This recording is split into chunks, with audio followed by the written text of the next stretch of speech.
Welcome. Hello, listeners. How are you doing? Here we are again. This is Can We Talk? I'm here with Charles Scott Junior, how you guys doing? Another episode of Can We Talk? Like I said before, if you missed the episode, don't worry. Some people are watching this on TV, some watching on Facebook. Go back on YouTube. You'll see all our episodes. We have plenty of episodes.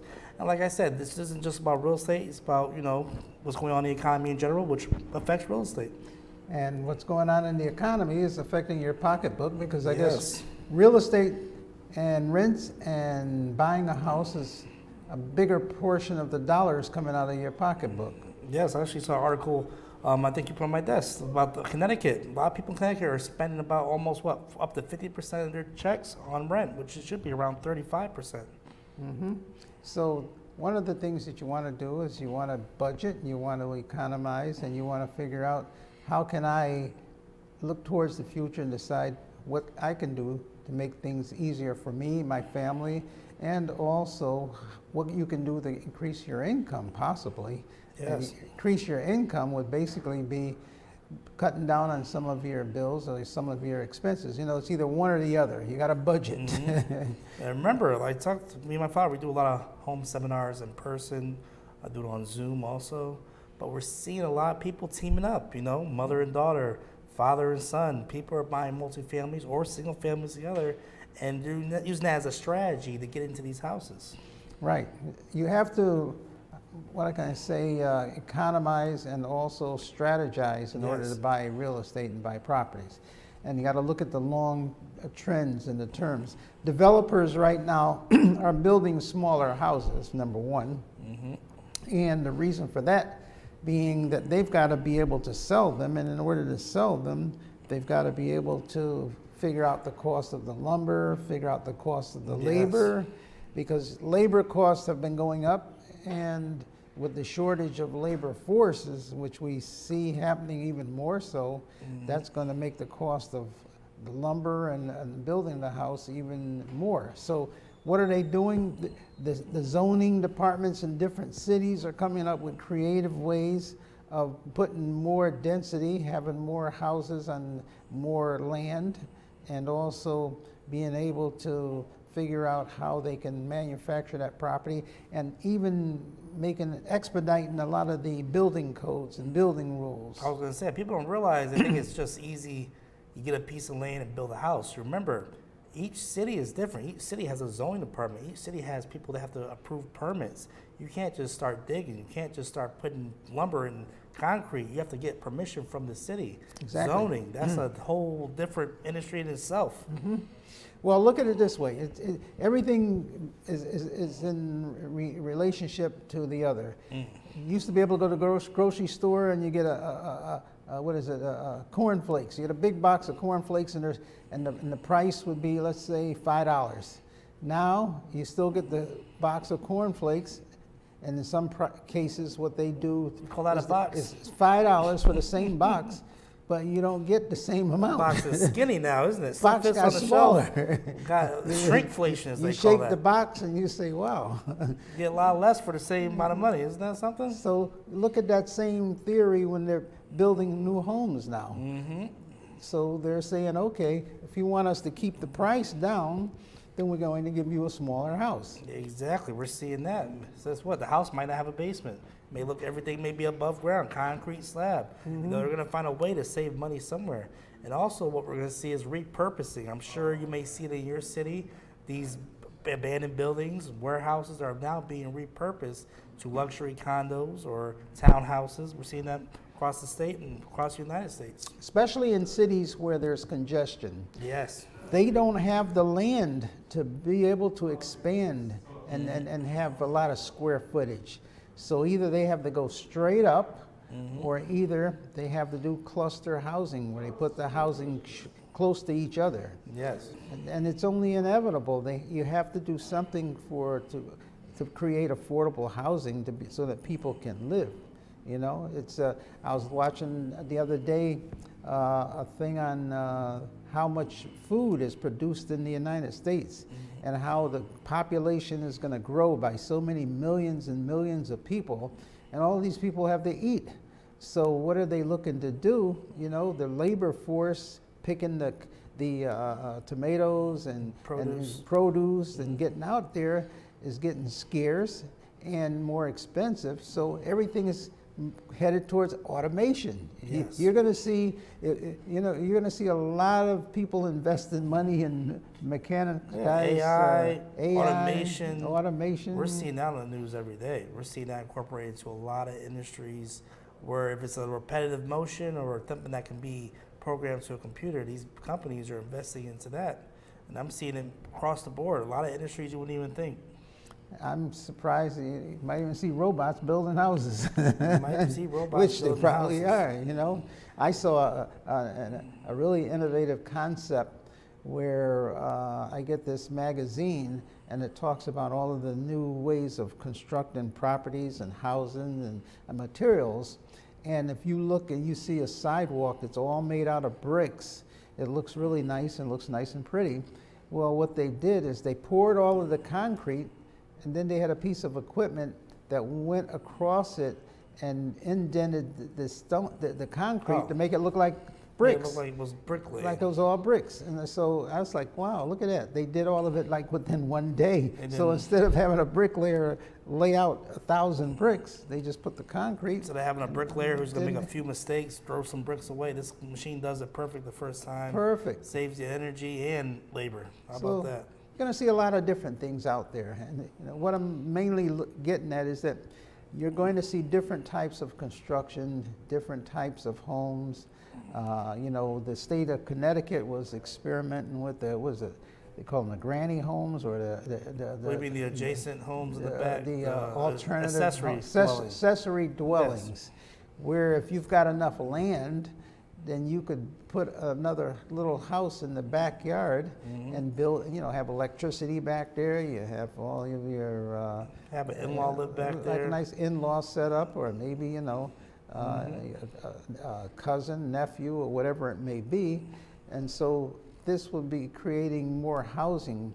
You can't have a lot of expensive housing because you're chasing away your youth, you're chasing away the students, you're chasing away people, the first-time home buyers. And what does that correlate to? Where do they have to go? They have to rent.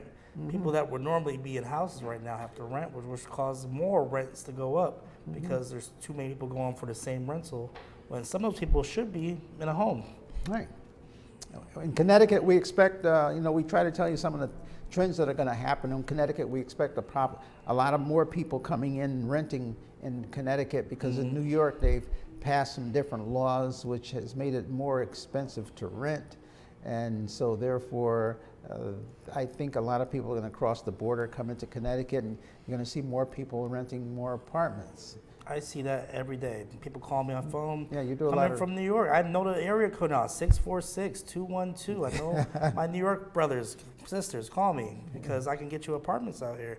Because I'm seeing that's the trend. That's been the trend since COVID. But I'll say even more so now. People in here, Connecticut, that moved from New York are now calling their friends, inviting them over for cookouts, Christmas, parties. They'll say, hey, Connecticut's not that far, and you get all this. You got a backyard, and you got a basement. I want to move from New York. Yeah, you see a lot of building going on right now as Yes. far as apartments in the Connecticut area. I remember going back about 10 years ago, I used to do a lot of business, I still do, down in Stamford and Norwalk. And after COVID, a lot of the financial companies moved into Stamford and moved their headquarters there. And all you saw was construction. You still do. And it was going like 24/7, night and day. I mean, they had the floodlights out there. They couldn't build them fast enough. And you still have all of the buildings being built in Stamford, Norwalk, South Norwalk, all of those factories that used to be there. I remember I used to drive through South Norwalk. There's a lot of abandoned factories. And You mean Sono? Sono. Oh, well, they It's changed called the name. Sono now. That's a Fancy very name. well-to-do place. Sono reminds me of, was a place in New York, near the Greenwich Village. They call it. The Bed-Stuy, Bronx, No, Harlem, I can't think of the Queens. name of it now. It's not. But every time I think of There's Sono, night and day. I think of that. But it's like a wealthy. Oh, Dumbo. It's on down under the bridge. Dumbo. That's Yeah. what they call it in part of New York. So it's a difference of you know, once your demographics change and different people come in, and you know everything, the prices go up, and what comes with all of this? Taxes. I was going to say that taxes. Taxes.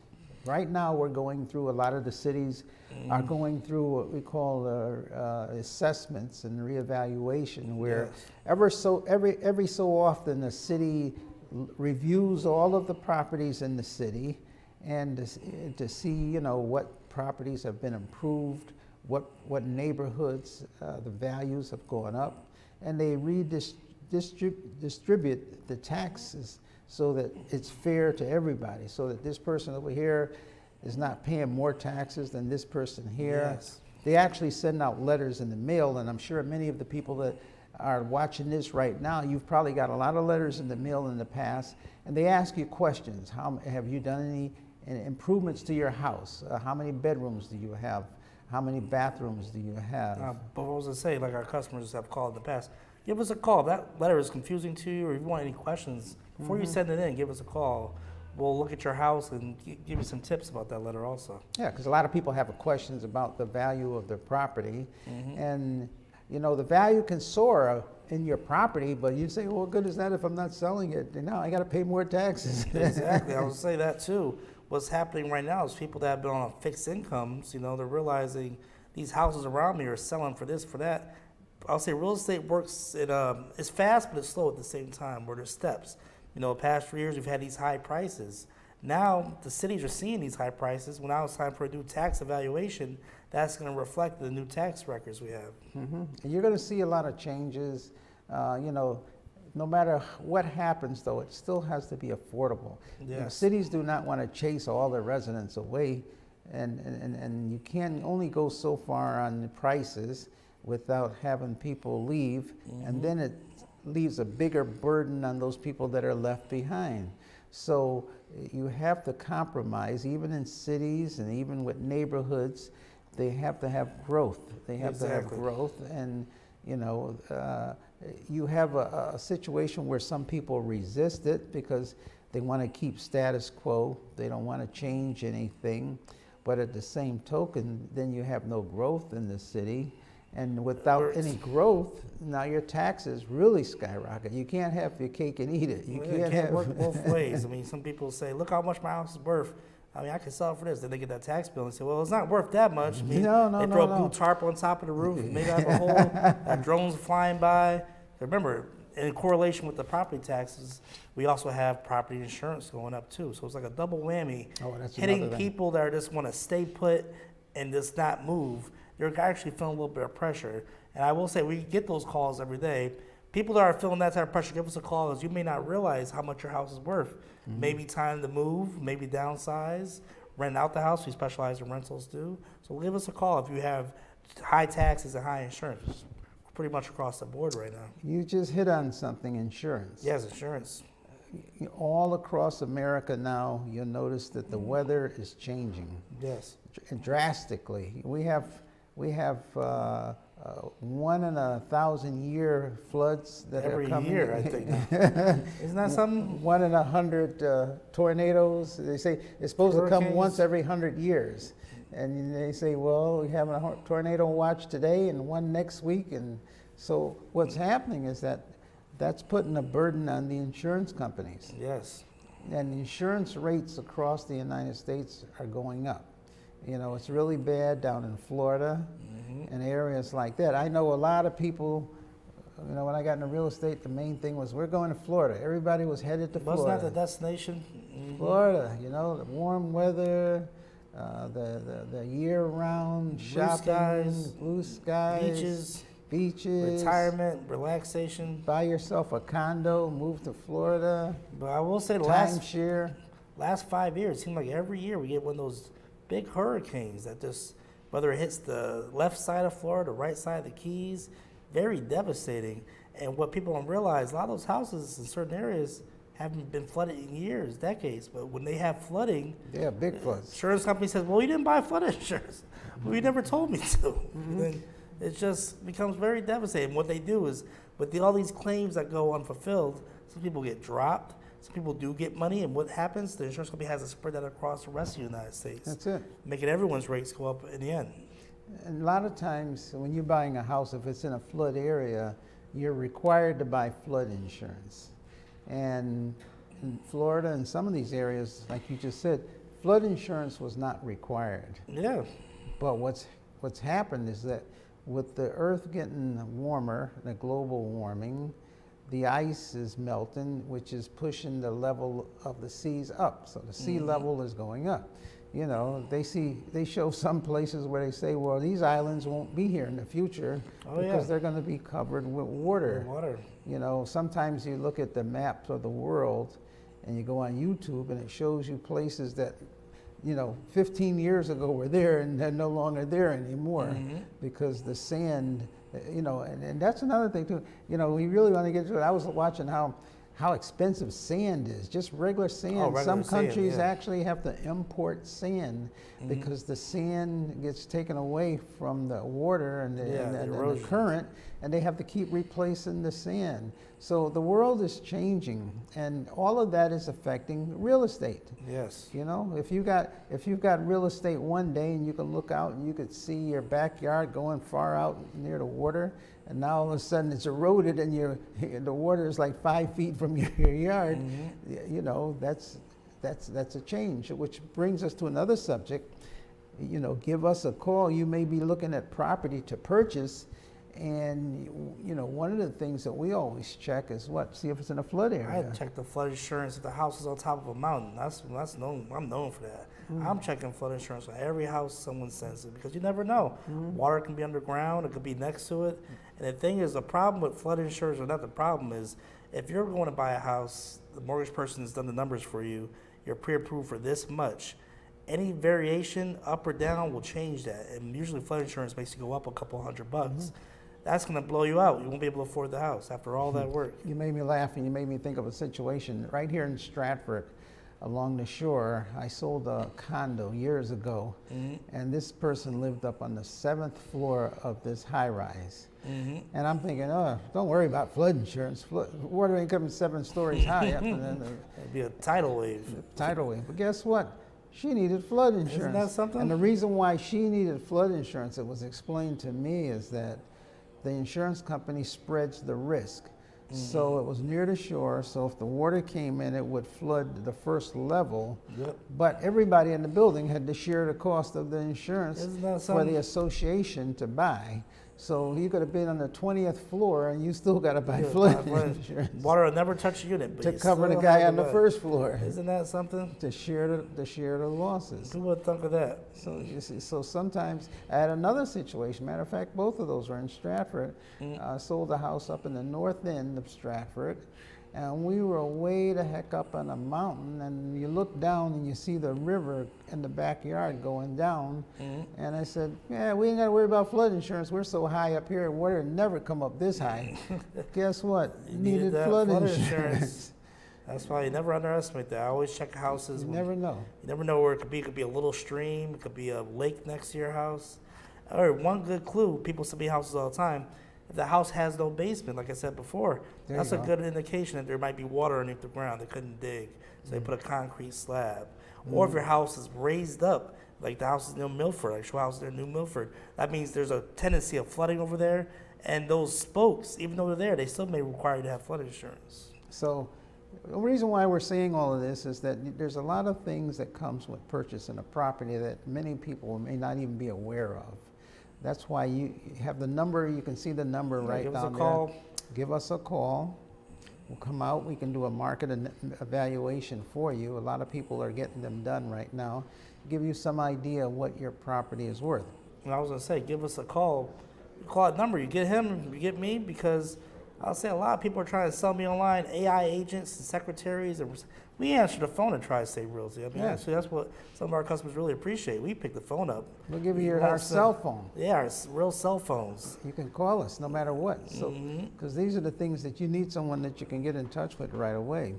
So we're you know, we're not only available, but we have a lot of information that we can give you, because sometimes you have to make decisions, and Oh, you have yeah. to make decisions, you know, based upon accurate information. We will give you information, and we can give you newspaper articles, we can give you research. We do research. We go to City Hall and look up I stuff was for gonna say, you. we do City Hall, but also give us a call. If you, like, for example, I had a client, this real story last week. Client sent me a video from Instagram talking about this is gonna happen for all landlords. Watch out, be careful, do not do this. And I said to her, look at that page. It's full of propaganda, clickbait. Don't believe it. I looked it up. I said, they're talking about this law. This law isn't even in effect yet. She said, oh, thank you, Mr. Scott. They see that, they think, oh, my gloom and gloom. Give us a call. We know the facts, I'll say. And you know what? Not only that, the laws are different. You know, they say all laws are equal, but no, not really. Yes. In New York City, the rental laws there are different from the rental laws in Oh, Connecticut. yeah. So if you're coming from New York City and you have a conception of what the laws are in New York, you cannot apply that to the laws in Connecticut. Yes. Just like in Connecticut, different neighborhoods have different laws, different zoning bureaus have different laws. There's different building codes from one city to the other. There's different building codes pertaining to where your property is sitting within the city. Oh, yeah. Everything is different. You can't take your uncle's advice who hasn't bought a house in 15 years. Oh, yeah, I love that. and take it to the bank, because information he's basing everything on was 15 years ago, and it could have been a year ago, and it's still changing. It could have been a year ago. Things have changed. But I was going to say, like you said, 15 years ago. 15 years ago, I'll say we were in a whole different market. What, 15 years ago was 2010, interest rates were 2%, and you were telling, good time to buy, great time to buy. Who would have thought those days would end? It was years. 2%, 3%, maybe 4%, back down to 2%. And people were saying, then, you got anything lower than 3%? How about that? Like, are you Where's the kidding deals me? at? Are you kidding me? Oh my goodness. You know, And that market was filled with short sales, which was opposite of a people short don't even sale. know what a short sale is. That's today. when the property is actually worth less than what the loan is on it. We used to call it underwater. Underwater. The house is underwater figuratively. But what I want to say is the markets do change. And then I'll say it takes time for it to change, but once we get over that hurdle like a roller coaster, we're going down quick or we're going up quick. But to see where we're at, give us a call. Like I said, right now, we're still in a great time to sell. We're also a good time to buy because we have to see. So next year could be a whole different market. Everything changes.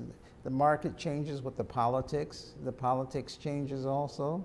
And that politics spurs the stock market. So a lot of things will change, and you've got to sort of, put it into your thinking.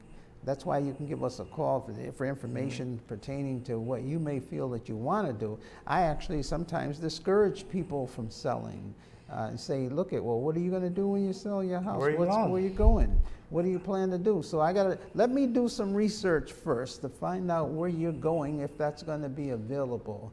And if you're planning a trip and you want to go to an island and you're planning on driving all around the island, when you get there and Hertz tells you there's no cars available, you're going to have to walk and get the horse and buggy, you might change your plans. So also, you see what he said there. I mean, I know there's other agents that watch this. Yeah, he said it. He discouraged some people not to sell sometimes because, hey, maybe they're better put where they're at. Because one thing we can guarantee, rent will be going up next year. Rents are going up. And if you sell your house, yeah, you made a good profit, but don't let it get eaten up with rent. You have a plan to where you're going to go, whether you're moving out the state, moving back home to your home country. We have a lot of people that do that. Or pivoting into it, we have a lot, into a smaller condo, smaller ranch, maybe a bungalow. We have those on market too. Exactly. So have a plan. We help you not only after you sell the house, but not only while we're during selling the house, but after you sell the house. Right. Some may just turn to magicians. They disappear once the closing. Where'd he go? We No, stick around. I want to make sure that when you buy that house, or if you sell your house later on, I'm looking long term. I'm not looking short term. It's not, grab the money and take off. I'm looking long-term relationship. I have clients that I can call or call me up and they'll send me a customer and they'll say, oh, remember I bought my house from you 15 years ago. So I'm looking at that long-term situation because once they buy that other house, You know, I don't want them calling me saying, "Oh, Mr. Scott, do you know any assistance programs that can help me make my mortgage payment?" Oh, yeah. You know, And if you do run into that, give us a call. We help you with that too. right. We help you with all sorts of issues or problems that you may have. We can give you the resources, some of the agencies that you can go to. If there's people out there right now that are facing foreclosure, if you're not able to pay your mortgage, you have alternatives. Yes. You know, there's nothing worse than a person that sits out there, holds their pride in, and they owe mortgage money and they don't do anything about it, and the bank sends you notices saying they're going to foreclose on your house. Yes. And you don't want your friends to know, you don't want anybody to know, you keep it in, and then all of a sudden here's the knock on the door, and you got the sheriff handing you the summary process or telling you that you have so many days to move out. Yes. Don't let it get to that. You have options. I was going to say, remember, like we tell you before, they get these letters for foreclosure or they get these balloon payments from Mr. Cooper. Give us a call. If you don't understand that legal jargon, we read it every day. We could translate it for you or give you a better understanding of it. But also remember, Yeah, we're not lawyers, but we can refer you Yes. to some pretty good ones. but also I was going to say, remember, the banks don't want your house, I'll say aggressively. They're giving this letter because, hey, you agreed to them to pay this note. But remember, they don't want to be landlords. They don't want to have to cut the grass. No. They rather you stay in the house. So they're willing to work with you. There's programs out there, or there's a possibility maybe you can sell the house and claim that equity. Don't lose that equity to the Don't bank. lose your equity. Keep it in house. Build the wealth. Yes. So hopefully this week, you know, we gave you some more good information that's out there. You have our telephone number right down there. Right there. You know, and like I said, if you know anybody that's in trouble, facing foreclosure, or if there's a probate case, someone's passed away, Oh, they got a yes. house, and they're trying to figure out what to do, give us a call. We can give you some advice. You know, we're not lawyers, like I said, but we work with a whole lot of professional people that can Yes. assist you. So hopefully today was very informative, and It until was. next week, God bless. Yeah, amen.